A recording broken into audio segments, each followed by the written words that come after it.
नाज़रीन, अॼु असीं सिंध जे सदायत शाइर हज़रत शाह अब्दुल लतीफ़ भिटाई जे रिसाले मां सुर आसा बाबति पंहिंजे ख़्यालनि जो इज़हार कंदासीं ऐं सुर आसा ते पंहिंजी ॼाण ऐं सम्झ मूजिबि रोशनी विझण जी कोशिशि कंदासीं। सुर आसा ते रोशनी विझण ऐं ॻाल्हि ॿोल करण खां पहिरीं अचो त लफ़्ज़ रिसालो ऐं सुर ते वीचारियूं ऐं ॿिन्ही लफ़्ज़नि जी माना ऐं मफ़हूम ते गौर करियूं। काफ़ी दोस्तनि, ॿारनि, शागिर्दनि, भेणुनि, भाइरनि खे रिसाले पढ़ण जो त काफ़ी शौक़ु आहे ऐं उन्हनि मंझां किन पढ़ियो बि हूंदो त के पढ़ी रहिया हूंदा, पर उन्हनि मंझां काफ़ी सारनि खे ख़बर ई कोन्हे त लफ़्ज़ रिसालो जी माना छा आहे। के अधु रिसालो यादि करे हलनि, पर जे पुछंदे त खेनि लफ़्ज़ रिसालो जी माना कान ईंदी। दोस्तो, लफ़्ज़ रिसालो जी माना आहे पैगाम, न्यापो, सनियो, संदेश या किताब। उहो किताब जंहिंमें कंहिं शाइर जो कलाम दर्ज थियल हुजे त अहिड़े किताब खे रिसालो चइबो आहे। शाह जो रिसालो मुख़्तलिफ़ सुरनि में विरहायल आहे ऐं हर सुर ॿिए सुर खां मुख़्तलिफ़ आहे। हाणे त ज़हन में हिकु सवाल थो उभिरे त सुर छा आहे ऐं लफ़्ज़ सुर जी माना छा आहे। लफ़्ज़ सुर ते गौर कंदासीं त उन लफ़्ज़ जूं टे मानूं ॾिसण में अचनि थियूं। नंबर 1 आवाज़, नंबर 2 राग ऐं नंबर 3 दास्तान। शाह जो रिसालो जुदा जुदा सुरनि में विरहायो वियो आहे ऐं हर हिकु सुर में वायूं बैत ॾिनल आहिनि। सिंधी ॿोली में लफ़्ज़ सुर मुतलिक़ केतिरा ई मुहावरा बि मशहूरु आहिनि, पर हिकु चवणी मशहूरु आहे त सुर छेड़ियो राग परूड़ियो। मतिलबु त सुर मां ई ख़बर पवंदी आहे त राग कहिड़ो आहे ऐं लफ़्ज़ राग जूं बि काफ़ी मानाऊं मिलनि थियूं। राग ऐं रागड़ियूं 3 क़िस्मनि जूं थींदियूं आहिनि ऐं हर हिक जी परख परूड़ उनजे सुरनि मां ई लॻाई वेंदी आहे त राग ऐं रागड़ी कहिड़ी बि कई वञे। राग जा 3 क़िस्म आहिनि, संपूर्ण, खाधो ऐं ओढो। संपूर्ण राग उहो आहे जंहिंमें फ़क़ति 7 सुर हुजनि ऐं खाधो उहो राग आहे जंहिंमें 6 सुर हूंदा आहिनि। ओढो राग उहो आहे जंहिंमें फ़क़ति 5 सुर हुजनि। 5 सुरनि खां घटि वारो राग न मञियो वेंदो आहे। असांजो अॼु को मौज़ू आहे सुर आसा। आसा हिंदुस्तानी रागमाला जी रागणी आहे ऐं भैरवी ठाठ जी रागणी आहे। के मोहक़क़ हिन खे आसा वारी ठाठ मां बि ॼाणाइनि था। हीअ रागणी सुबुह जे पहिरें में ॻाइबी आहे। के वरी साहिब हिन राय जा आहिनि त हीअ आसा वारी ठाठ जी ओढो संपूर्ण रागणी आहे। दोस्तो, हीअ बि सुर जी राग बाबति मालूमात। हाणे अचो त ॾिसूं भिटाई अल रहमत हिन सुर में कहिड़ा राज़ रमज़ूं रखियूं आहिनि। रिसाले जो हीअ सुर बि मुख़्तलिफ़ दास्ताननि में विरहायो वियो आहे। दास्तान पहिरियों बैत इहा आहे त लोचां थी लाहद में हादी लाहन हद, सुपरिया जे सूंहं जो न को कद न मद, हित सिकण बेअदद, हित सिकण बेअदद, हुत पिरी परवाह नाहे का।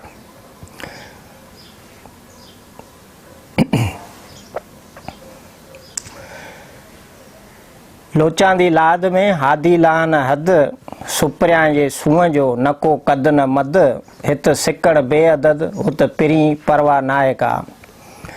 लाद यानी हद खां परे ला मकान में ॻोल्हा फोला करियां थी, पर रहबर ऐं रहनुमा जी का हद दंग ऐं छेड़ो ॾिसण में ई कान थो अचे। पिरी बेहद हसीन सुहिणो ऐं सदा मलूक आहे ऐं संदसि सूंहं ऐं सुहिणाइप कछड़ मापण खां तमामु परे आहे ऐं कंहिं बि ॻाणे टे ऐं शुमार में नथी अचे ऐं हर ॻाणे टे ऐं शुमार खां ॿाहिरि आहे। हिते जंहिं लाइ सिक ऐं सार आहे, यादगिरी उकण ऐं उखीर आहे, उहा एतिरी आहे जो उन ते को अंग या खोड़ो ई कोन थो लॻाए सघिजे, यानी ॻणप खां ॿाहिरि आहे। पर इन ॻाल्हि जी पिरी खे का बि परवाह कोन्हे, उन ते को बि उनजो असरु नथो थिए। हीअ सुर बि तमसीली रंग में रंगियल आहे ऐं काफ़ी ॻूढ़ो, मानादार ऐं भरपूर ऐं भंडार भरियल सुर ही बि आहे। जीअं बैत आहे त हू पिणु कोन्हे हिन रे, ही न हुआ धार, अल इंसान सिरीव अनासरा, परूड़िज पचार, कंदा विया तवार, आलिम आरिफ़ अहिड़ी। न को हू हिन खां जुदा आहे, न को वरी ही हुन खां धार आहे। या अलॻि आहे। जीअं फरमायो वियो आहे त इंसानु मुंहिंजो ॻुझ आहे ऐं आउं संदसि ॻुझ आहियां। भिटाई अले रहमत चए थो त इन अरबी फ़िक्रे या फरमान ते गौर कर ऐं पंहिंजी सम्झ जी खिप में खुपाए छॾ, छो त अलाह लोक दरवेश आलिम आरिफ़ ऐं ॼाणू ऐं अलाह वारा दरवेश हमेशह इन ॻाल्हि जो ज़िक्र अस्कार कंदा विया आहिनि ऐं इन जी प्रचार कंदा विया आहिनि।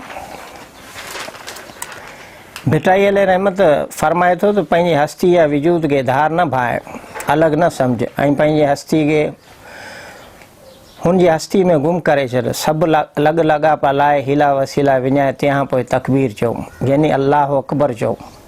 चए न त पोइ निमाज़ न थींदी। भिटाई साहिबु निमाज़ पढ़ण खां नथो चले, पर चवे थो त निमाज़ पढ़ो, पर ईअं पढ़ो जीअं पढ़णु घुरिजे ऐं क़बूलियत जे दर्जे ते रसे ऐं पुॼे। जीअं बहत आहे त जा पसी पाण खे ताता नाहे निमाज़, सभु विञाए साज़ तंहिंखां पोइ तकबीर चओ। दास्तान ॿियो में अखिड़ियुनि ऐं उन्हनि जी आदतुनि खे ख़ूब ॻायो वॼायो वियो आहे। भिटाई अले रहमत अखिड़ियुनि लाइ चवे थो त जेकी उभरंदे ई पिरी जो दीदार न कंदियूं त अहिड़ियुनि अखिड़ियुनि खे कढी कांगनि जे हवाले करे छॾ। जीअं बहत आहे त उभरंदे ई सिज पिरी जे न पसंदियूं कढी ॿई ॾिज अखिड़ियूं कांगनि खे। सिज निकिरंदे ई यानी पिरे फुटी जो प्रभात जो पंहिंजूं अखिड़ियूं पिरी जे हवाले ऐं सुपर्द करे छॾ। दिलबर जो दीदार नसीब थियो ऐं संदन मुख हिननि नेणनि पसियो त कर 70 तामनि ऐं खाॼनि जो लुत्फ़ ऐं ज़ाइक़ो मिलियो। जी बहत आहे त नेराना ई नेण नई आछे प्रिय खे 70 खाधा खेण पसण मोह महबूब जो। शाह जो रिसालो ॿोली जी फैक्ट्री आहे, जिते नवां नवां पिया लफ़्ज़ ठहनि ऐं जुड़नि, लफ़्ज़नि जी सुहिणाइप ऐं हुस्न अदायगी ऐं लफ़्ज़नि जो पाण मुरादो कम में अचणु ऐं सीने सगोरे मां सिरकंदा बेतन ऐं वायनि जो रूप धारे ज़बान ते अचणु कमाल आहे।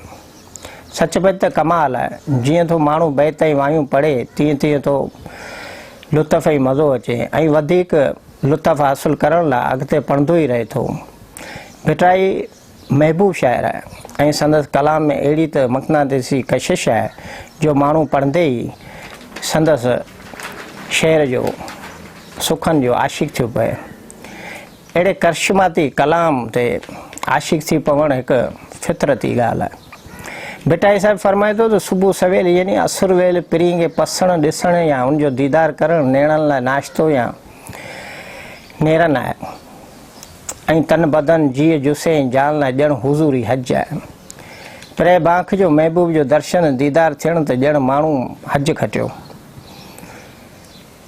बहत आहे त तिन नेणनि की नीरान तिन नेणनि कई नेरान जिन साझर सेण सांभटिया जीअ जुसे ऐं जान कर हुज़ूरी हज कयो।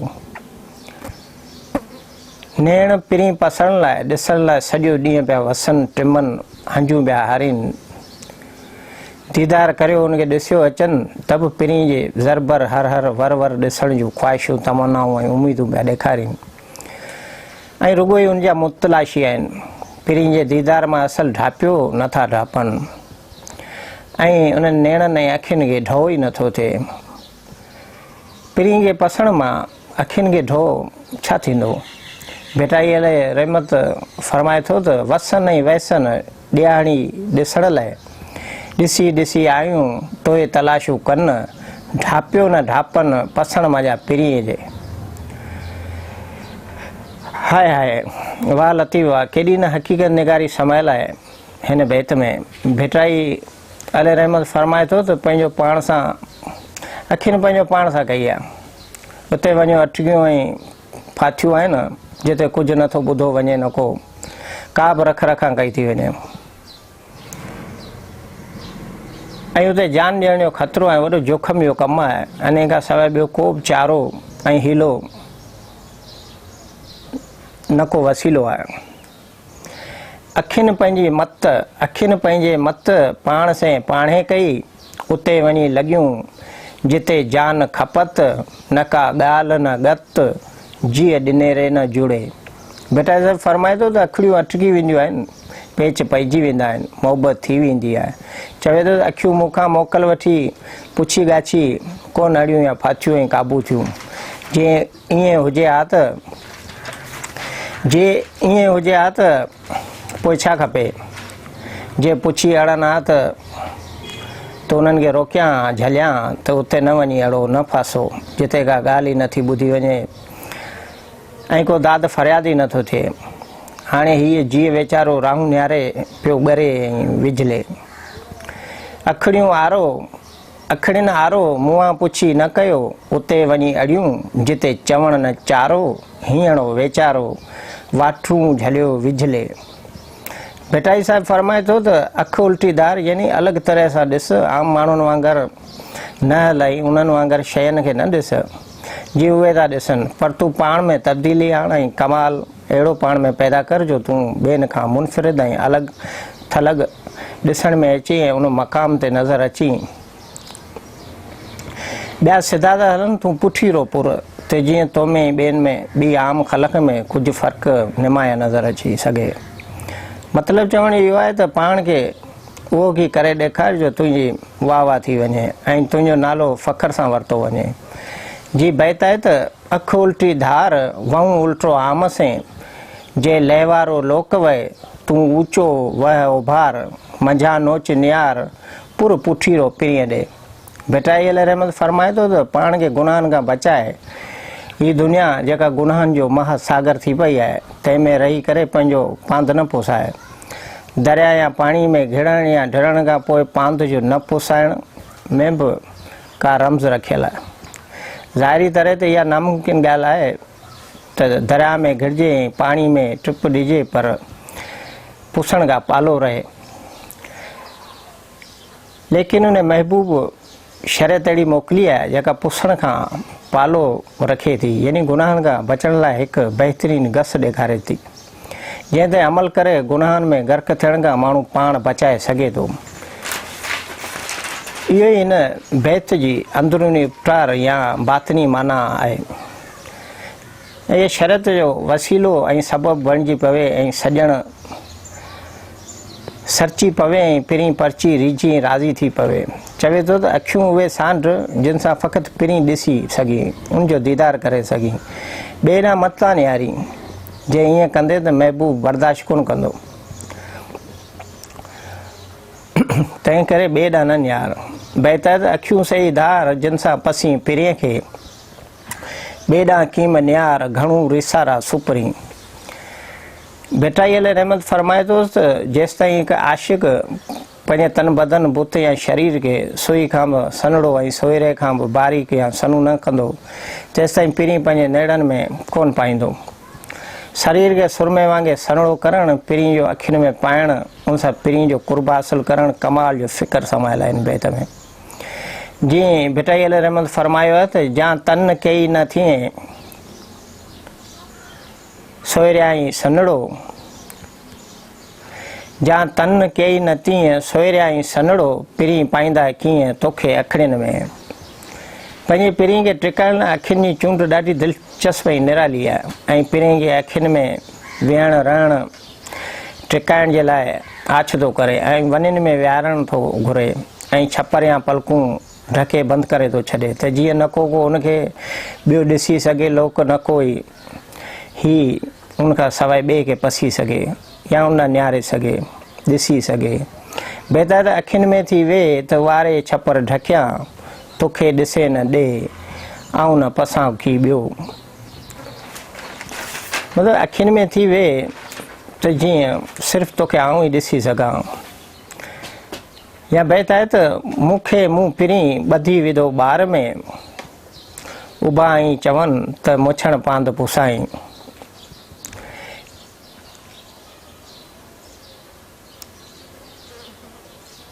या वरी बहितर आहे त कर तरीक़त तकियो शरीयत सुञाण, हीअं हक़ीक़त हेर तूं माग मरफ़त माण, होए साबूती साण त पुसण खां पालो रही। यानी सालिक खे घुर्जे त तरीक़त ते भरोसो रखे ऐं शरीयत जी ॼाणप ऐं सुञाणप धारे, यानी शरीयत जो इल्मु हासिलु करे उन ते अमल करे ऐं पंहिंजी दिलि में ज़िक्र इलाही कंदो रहे। मरफ़त वारी वाट ते हले त बुराइनि खां बची वेंदो। सूफ़ी इबादत इलाही खे ॿिनि भाङनि में विराइनि था। हिकिड़ी हथनि पेरनि एज़ा जी इबादत जेका ज़ाहिरी उज़वनि सां बजाइणी पवंदी आहे, जीअं निमाज़, रोज़ो, हज, ज़कवात, ॾेती लेती, खैरो खैरात ऐं ॿियूं मज़हबी रसूमात वग़ैरह, जेके सभु शरीयत जे दायरे में रही अदा करणियूं आहिनि। ऐं ॿी आहे क़ल्बी इबादत, जंहिंमें मालिक जी मोहबत जी शमा रोशन करणी पवंदी आहे। सूफ़ी ज़ाहिरी इबादत बि कंदा आहिनि त बातिनी ज़िक्र फ़िक्र में बि मऊ हूंदा आहिनि। इन क़ल्बी इबादत जे आख़िरी दर्जे खे मार्फत इलाही कोठियो वञे थो, जेका सिर्फ़ु सूफ़ियुनि लाइ मख़सूस आहे। जीअं भिठाई अलैहि रहमत सुर आसा में फ़रमाए थो त रोज़ा निमाज़ूं ई पिणु चङो कमु, उहो को ॿियो फ़हम जंहिंसां पसिजे पिरीअ खे। भिठाई साहिबु चवे थो त दीन जा ज़ाहिरी रुकन बजाइणा आहिनि ऐं उहे सभु चङा कम आहिनि, पर अहिड़ो को इदराक, फ़हम ऐं फ़िक्र हासिलु कजे जेको क़ुर्ब इलाही जो सबबु थी सघे। को बि आशिक़ पंहिंजे रक़ीब खे बर्दाश्त कोन कंदो आहे, संदसि मोह मुआंडो ॾिठे कोन वणंदो आहे। जिन जा रक़ीब हूंदा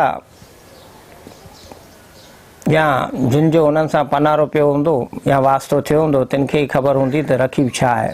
पर लतीफ़ रक़ीब सां बि मुसबित रवैयो अख़्तियार करण जो दर्स मिले थो ऐं रक़ीब लाइ चवे थो त जिन जे मन में मदी, बुग़्ज़ ऐं कीनू आहे, उहे बि भले जीअंदा रहनि। ऐं असां यानी पीढ़ीअ सां गॾु जेके उमेदूं पुनियूं आहिनि पूरियूं थियनि, से सभु जो सभु पंहिंजनि अखियुनि सां ॾिसनि ऐं असांजूं ख़ुशियूं ॾिसी पंहिंजी बदनियती करे, कीने ऐं कदूर ते करे पोइ भले उन सूर में जली खामी सड़ी मरनि। बहिताए त अलाह खर जीअनि मदी जिन जे मन में असां ऐं पीढ़ीअ जूं उमेदूं पसंदि, त्यां पोइ मरनि सड़ी इन सूर में। या वरी चवे थो त खर खे खपर खाए नांग मणियारो निकिरी, उभो जो उनाए सुरपुर संदी सजणे। दोस्तों, इन सुर में काफ़ी सारा उनवान ऐं मौज़ू टिड़िया पखड़िया पिया आहिनि ऐं रिसाले जे ॿियनि सुरनि वांगुरु हीउ सुर बि केतिरनि ई राज़नि ऐं रमज़ुनि सां भरपूर ऐं भंडार भरियल सुर आहे। हिन सुर में जिते मायूस, नाउमीद ऐं महरूम थी मरी वञण खां निधियो वियो आहे, त उते वरी माहिर थी मरण खे तरजीब ॾिनी वई आहे। न फ़क़ति एतिरो, पर हक़ खे सुञाणणु, उनजी तलाश करणु ऐं उनजो हामी थियण जी हिदायत पिणु कयल आहे। जी बहिताए त महरूम थी मरी विया, माहिर थी न मुआ, चिड़ी जीअं चौंजणी लुॼाऊं लोआ, हुबा बि हुआ उन वादी विच में। इन खां सवाइ शिरक करणु, शक ऐं गुमान आणण खां बि पासे या परे रहण जी तलक़ीन कयल आहे। भिठाई अलैहि रहमत फ़रमाए थो त जे तुंहिंजी अंदर जी अखि खुलियल हुजे ऐं तोखे हक़ ॾिसण में अचे त पोइ शक ऐं शिरक कर कोन करी। बहिताए त ॾिसण ॾिसी जे त हमा खे हक़ चई, शारिक शक मनी अंधा इन ॻाल्हि में। भिठाई साहिबु इंसानी सभा खां वाक़ुफ़ नफ़्सात जो वॾो माहिर ऐं नब्ज़ शनास शाइर आहे। चवे थो त के माण्हू धोई पोई अहिड़ा त साफ़ सुथरा थियो पिया हलंदा आहिनि जो बसि कान्हे, ऐं संदन मुंहुं मुआंडो ढोल ढांडो अहिड़ो त अछो उजरो ॾिसण में ईंदो आहे जो ॼण का आरसी, आइनू या शीशो हुजे। संदन ॻाल्हि ॿोल, उथण वेहण, लब लहजो ज़ाहिरी तरह एतिरो त मिठो हूंदो आहे जो ॼण हिन जहिड़ी का ॿी पुरकशिश शख़्सियत हूंदी ई कान, पर संदन अंदरि कारो हूंदो आहे, मन ते मेर चढ़ियल हूंदी अथनि। अहिड़ा काफ़ी सारा माण्हू बदनियत ऐं अंदरि या पलीत ऐं हचारा हूंदा आहिनि। हिन अंदरि जे हचारनि ऐं पलीत माण्हुनि खे कॾहिं बि विसाल हासिलु कोन थींदो, न को मालिक जी ख़ुशनूदी हासिलु थींदी। बहिताए त मोह त आयरिया ऐं उजरो, कलब में कारो, ॿाहिरां ज़ेब ज़िबान से दिलि में हचारो, इन पर वेचारो वेझो न आहे विसाल खे। भिठाई साहिबु चवे थो त स्याही जो सोहिरो न पाए जेको आम तौर ते कमु अचे थो।